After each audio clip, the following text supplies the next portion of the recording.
ZEE5 ಇರುವಾಗ ನೀವು ನಿಮ್ಮ ನೆಚ್ಚಿನ ಶೋಗಳನ್ನ ಎಂದಿಗೂ ಮಿಸ್ ಮಾಡಿಕೊಳ್ಳುವುದಿಲ್ಲ. ಅದು ಸಂಪೂರ್ಣ ಉಚಿತವಾಗಿ.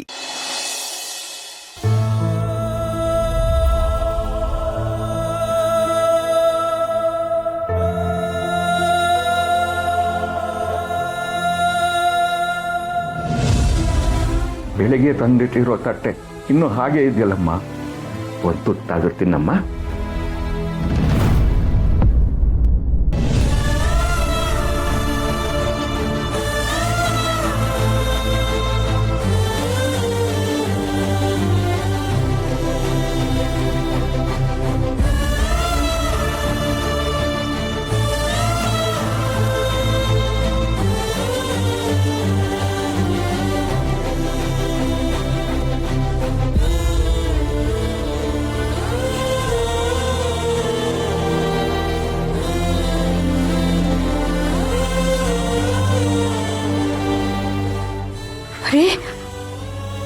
ಏನ್ರಿ ನೀವ್ ಅಳ್ತಿದ್ದೀರಾ?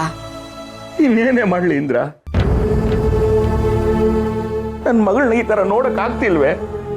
ಮನೆ ತುಂಬಾ ನಗ್ನಗ್ತಾ ಓಡಾಡ್ಕೊಂಡಿದ್ದವಳು ನನ್ನ ಮಗಳು, ಆದ್ರೆ ಇವತ್ತು ಅನ್ನ ನೀರು ಬಿಟ್ಟು ಕೂತಿದ್ದಾಳೆ.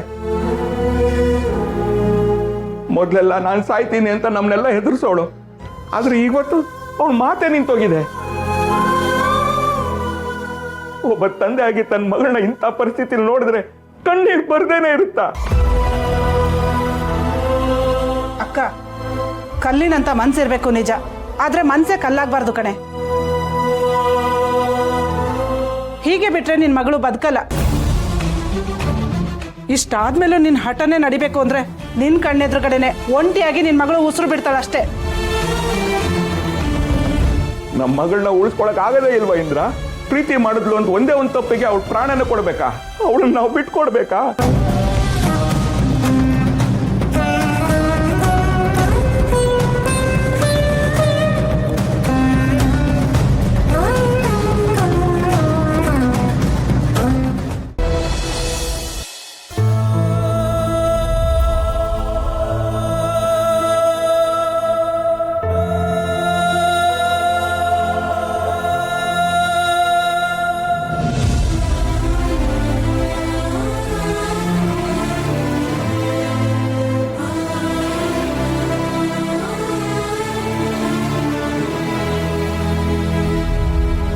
ಅಕ್ಕ, ಈಗ್ಲೂ ಇವಳು ಊಟ ತಿಂಡಿ ಮಾಡಿಲ್ಲ ಅಂದ್ರೆ ಮತ್ತೆ ಇವಳನ್ನ ಆಸ್ಪತ್ರೆಗೆ ಸೇರಿಸ್ಬೇಕಾಗುತ್ತೆ.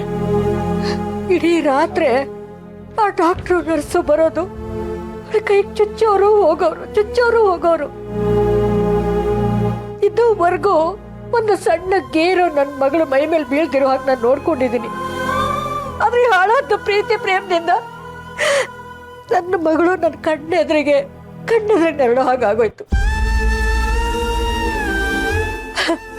ಇಂಥ ಮಕ್ಕಳನ್ನ ಎತ್ತಿದ್ದಕ್ಕೆ ನಾವು ಕಣ್ಣೀರಲ್ಲಿ ಕೈ ತೊಳಿಬೇಕು ಅಷ್ಟೇ. ಅಲ್ಲ, ಅಪ್ಪ ಅಮ್ಮನಿಗಿಂತ ಈ ಪ್ರೀತಿನೇ ಹೆಚ್ಚಾಗೋಯ್ತಲ್ಲ ಇವ್ರಿಗೆ. ಸಾಕು ಸುಮ್ನೆರಕ್ಕ, ಅವಳು ಈಗಾಗೋದಕ್ಕೆ ಬರೀ ಪ್ರೀತಿ ಪ್ರೇಮ ಕಾರಣ ಅಷ್ಟೇ ಅಲ್ಲ, ನೀವುಗಳು ಕಾರಣನೇ. ಇವತ್ತಿನ ಕಾಲದಲ್ಲಿ ಮಕ್ಕಳಿಗೆ ಈ ವಯಸ್ಸಲ್ಲಿ ಪ್ರೀತಿ ಪ್ರೇಮ ಹುಡ್ತಾ ಇರುತ್ತೆ ಅಕ್ಕ. ನಾವು ಅಪ್ಪ ಅಮ್ಮ ಆದವರು ಅದನ್ನ ಅರ್ಥ ಮಾಡ್ಕೊಂಡು ಅವ್ರ ಆಸೆನ ನೆರವೇರಿಸ್ಬೇಕು ಅಷ್ಟೇ. ಏನ್ ನೀನ್ ಮಾತಾಡ್ತಾ ಇರೋದು? ಎಲ್ಲದಕ್ಕೂ ನಾನೇ ಕಾರಣ, ನಂದೇ ತಪ್ಪು ಅನ್ನೋ ಹೇಳ್ತಿದ್ಯಲ್ಲ. ಇಷ್ಟಕ್ಕೂ ಇವಳನ್ನ ಬೇಡ ಅಂದಿದ್ ಯಾರು? ಆ ಸುಬ್ಬ ತಾನೆ. ಅದಕ್ಕೆ ತಾನೇ ಅವಳ ಗತಿ ಇಲ್ಲಿಗೆ ಬಂದು ನಿಂತಿರೋದು. ಅಕ್ಕ, ಅವನೇನೋ ಬೇಡ ಅಂದ ಸರಿ, ಆದ್ರೆ ನೀನು ಅದನ್ನೇ ಕಾಯ್ಕೊಂಡು ಕೂತಿರೋಳ್ ತರ ಒಳ್ಳೇದೇ ಆಯ್ತು ಅಂತ ಸುಮ್ಮನಾಗ್ಬಿಟ್ಟೆ ಅಲ್ವಾ? ಮಗಳಿಗೋಸ್ಕರ ಅವಳ ಹತ್ರ ಮಾತಾಡೋದ್ ಬಿಟ್ಟು ಸುಬ್ಬನ ಈ ಮದ್ವೆಗೆ ಒಪ್ಸೋದ್ ಬಿಟ್ಟು ನನ್ಗೆ ನನ್ನ ಪ್ರತಿಷ್ಠೆನೆ ಮುಖ್ಯ ಅನ್ನೋ ತರ ಆಡ್ಬಿಟ್ಟೆ. ಅಲ್ಲಕ್ಕ, ಮಿನಿಸ್ಟ್ರು PA-ಗಿಂತ ಅಳಿಯ ಬೇಕಾಕ ನಿನ್ಗೆ? ನೋಡು, ಅದೆಲ್ಲ ಮುಗ್ದೋದ್ ಕತೆ. ಮತ್ತೆ ಅದನ್ನೆಲ್ಲ ಮಾತಾಡಿ ನನ್ ತಲೆ ಕೆಡ್ಸ್ಬೇಡ ಸರ್ಸು. ಅಮ್ಮ, ನಾವು ತಲೆ ಕೆಡ್ಸ್ಕೊಳ್ದೆ ಹೋದ್ರು ಜೀವಲಿ ತಲೆಯಿಂದ ಸುಬ್ಬನ್ ತೆಗೆದಾಕಕ್ ಆಗತ್ತಾ ಹೇಳು? ನಿನ್ನೇನೋ ಆಸ್ಪತ್ರೆಗೆ ಕರ್ಕೊಂಡು ಹೋದ್ವಿ, ನನ್ನ ಮಗಳನ್ನ ಉಳಿಸ್ಕೊಂಡ್ವಿ. ಹಾಗಂತ ದಿನ ಹೊತ್ಕೊಂಡು ಆಸ್ಪತ್ರೆಗೆ ಓಡಾಡಕ್ಕಾಗತ್ತಾ? ಒಂದು ಇವಳು ಬದಲಾಗಬೇಕು, ಇಲ್ಲ ಇವಳು ಅನ್ಕೊಂಡಿರೋದಾಗಬೇಕು. ನೋಡಕ್ಕ, ಅಪ್ಪ ಅಮ್ಮನೇ ಆಗಲಿ ಅಕ್ಕಪಕ್ಕದವರೇ ಆಗಲಿ ಸಂಬಂಧಿಕರೇ ಆಗಲಿ ಯಾರು ಏನು ಅನ್ಕೊಂತಾರೆ ಅನ್ನೋದನ್ನು ಯೋಚನೆ ಮಾಡಿದೆ ಸುಬ್ಬನ ಮದ್ವೆನೇ ಆಗ್ಬಿಟ್ಟಿದ್ದೀನಿ ಆ ಮನೆ ಸೊಸೆನೇ ಆಗ್ಬಿಟ್ಟಿದ್ದೀನಿ ಅನ್ನೋ ಥರ ಆಡ್ತಿದ್ಲು ನಮ್ಮ ಶ್ರೀವಲ್ಲಿ. ಅಲ್ಲಕ್ಕ ಅಷ್ಟು ದೂರ ಹೋದೋಳ್ನ ಮತ್ತೆ ಹೇಗಕ್ಕ ವಾಪಸ್ ಕರ್ಕೊಂಬರಕ್ಕಾಗತ್ತೆ? ಇದೇ ಥರ ಇನ್ನು 4 ದಿನ ಊಟ ತಿಂಡಿ ಬಿಟ್ಟು ಕೂತ್ಲು ಅನ್ಕೋ, ಜೀವಕ್ಕೇನಾದ್ರೂ ಹೆಚ್ಚು ಕಮ್ಮಿ ಆಗುತ್ತೆ. ಆಗ ಏನಕ್ಕ ಮಾಡ್ತೀಯಾ?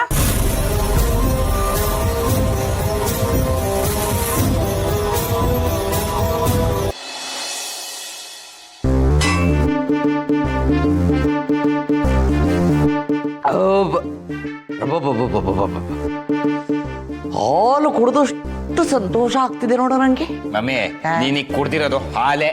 ಹೌದಾ? ನಾನು ಹಾಲ್ಕೋ ಹಾಲು ಅನ್ಕೊಂಡಿದ್ದೆ. ನಿನ್ನ ಸುಂದರ ದರಿದ್ರ.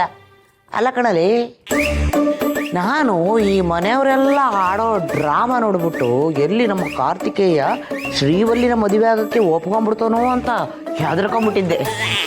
ಈಗ ಅದೆಲ್ಲ ಕ್ಲಿಯರ್ ಆಯ್ತು. ಇನ್ನೇನಿದ್ರು ಶ್ರಾವಣಿ ಸುಬ್ರಹ್ಮಣ್ಯ ಇವರಿಬ್ಬರದ್ದು ಮದುವೆ ಆಗಬೇಕಷ್ಟೇ. ಅದಕ್ಕೆ ನಾವಿಬ್ರು ಗಮ್ ಆಗ್ಬೇಕು, ಯಾವ ಬ್ರಾಂಡ್ದಾದ್ರೂ ಸರಿ. ಅವೆಲ್ಲ ಆಗತ್ತೆ ಬಿಡು ಮಮ್ಮಿ, ಅದಕ್ಕೆ ಯಾಕೆ ಯೋಚನೆ ಮಾಡ್ತೀಯ? ನಾವೀಗ ಸದ್ಯಕ್ಕೆ ಕೂಲಾಗಿರ್ಬೇಕು. ಕೂಲಾಗಿ ಜಾಲಿ ಜಾಲಿಯಾಗಿ ಮಿಂಚಬೇಕು ವರಲಕ್ಷ್ಮಿ ಮದುವೆಯಲ್ಲಿ. ಆಮೇಲೆ ತಣ್ಣಗೆ ಕೂತ್ಕೊಂಡು ನಮ್ಮ ಶ್ರಾವಣಿ ಮೇಡಮ್ ಅವ್ರ ಮದುವೆ ಬಗ್ಗೆ ಯೋಚನೆ ಮಾಡೋಣ. ವಿಶಾಲು ವಿಶಾಲು ಏನ್ರಿ? ವಿಶಾಲು ಬಂದೆ ಏನು? ತಗೊಳ್ಳೆ ಸ್ವೀಟು. ಏನ್ರಿ ಇಷ್ಟೊಂದು ಖುಷಿಯಾಗಿದ್ದೀರಾ? ಸಿಹಿ ಬೇರೆ ತಂದಿದ್ದೀರಾ? ಏನ್ ವಿಷಯ? ಹೇಳ್ತೀನಿ ಕಡೆ, ಸ್ವೀಟ್ ತಗೊಳ್ಳೆ. ತಗೊಳ್ಳಿ ಅಲ್ಲಿದ್ರೆ ನಂಗೆ ಸ್ವೀಟ್ ಇದ್ರೆ ಹತ್ರ ಬಿಟ್ಟಿದ ಅಂಜನೇಯ, ಸ್ವಲ್ಪ ಸುಮ್ಮನೆ ಇರೋ ಸುಂದರ ದರಿದ್ರ. ಅನಂತ ಶಯನ ಪದ್ಮನಾಭ, ಸ್ವೀಟ್ ತಗೋತೀವಿ, ಅದಕ್ಕೂ ಮುಂಚೆ ಈ ಸ್ವೀಟ್ನ ಯಾಕೆ ಕೊಡ್ತಿದ್ದೀರಾ ಅಂತ ಹೇಳಿಪ್ಪ. ವಿಶಾಲು, ಶ್ರಾವಣಿ ಎಂಬವ್ರ ಮದುವೆ ಫಿಕ್ಸ್ ಆಗಿದೆ ಕಡೆ.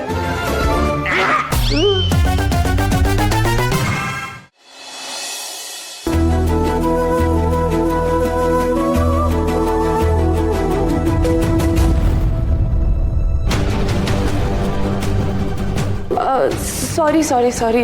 ಹೇ, ಪರವಾಗಿಲ್ಲ ಶ್ರಾವಣಿ, ಇದರಲ್ಲಿ ಸಾರಿ ಕೇಳುವಂಥದ್ದೇನಿದೆ? ಇನ್ಫ್ಯಾಕ್ಟ್ ನಾನಿಂದ ನೋಡಲಿಲ್ಲ. ಸಾರಿ ಆ್ಯಕ್ಚುಲಿ ನಾನು ನಿಂಗೆ ಕೇಳಬೇಕು. I am really sorry. ಇದೇನಿದು? ಏನಾಯ್ತು ಇವನಿಗೆ? ನರಿ ಕುರಿ ಮರಿ ಥರ ಕಾಣಿಸ್ತಿದೆ. ಯಾಕೆ ಶ್ರಾವಣಿ ಅದು ನೋಡ್ತಿದ್ಯಾ? ನನ್ನ ಮೇಲೆ ಕೋಪನಾ? ಇಲ್ಲ, ತಪ್ಪು ಮಾಡಿದ್ದು ನಾನು, ಆದರೆ ನೀನು ಸಾರಿ ಕೇಳ್ತಿದ್ಯಲ್ಲ, ಅದಕ್ಕೆ ನೋಡ್ತಾ ಇದ್ದೆ. ಓ ಹಾಗ, ಇವತ್ತು ನಾನು ತಪ್ಪು ಮಾಡಿಲ್ಲದೆ ಇರ್ಬೋದು, ಆದರೆ ಎಷ್ಟೊಂದು ಸಲ ನಾನು ನಿನ್ನ ಜೊತೆ ಸರಿಯಾಗಿ ನಡ್ಕೊಳ್ದೆ ನಿಂಗೆ ಹರ್ಟ್ ಮಾಡಿದ್ದೀನಿ, ಏನೇನೋ ಮಾತಾಡಿ ನಿಂಗೆ ಇರಿಟೇಟ್ ಮಾಡಿದ್ದೀನಿ. ನಾನು ಸಾರಿ ಕೇಳಬೇಕು. I am really sorry Shravani. ಆವಾಗ ನಂಗೆ ಬುದ್ಧಿ ಇರಲಿಲ್ಲ ಶ್ರಾವಣಿ, ಆ್ಯಟಿಟ್ಯೂಡ್ ಜಾಸ್ತಿ ಇತ್ತು. ಇವಾಗ ನಾನು ಬದಲಾಗಿದ್ದೀನಿ ಅಂತ ಇವನೇ ಅನ್ಕೋತಾ ಇದ್ದಾನ. ZEE5 ಆಪ್ ಡೌನ್ಲೋಡ್ ಮಾಡಿ ಎಲ್ಲಾ ಸಂಚಿಕೆಗಳನ್ನು ಸಂಪೂರ್ಣ ಉಚಿತವಾಗಿ ನೋಡಿ.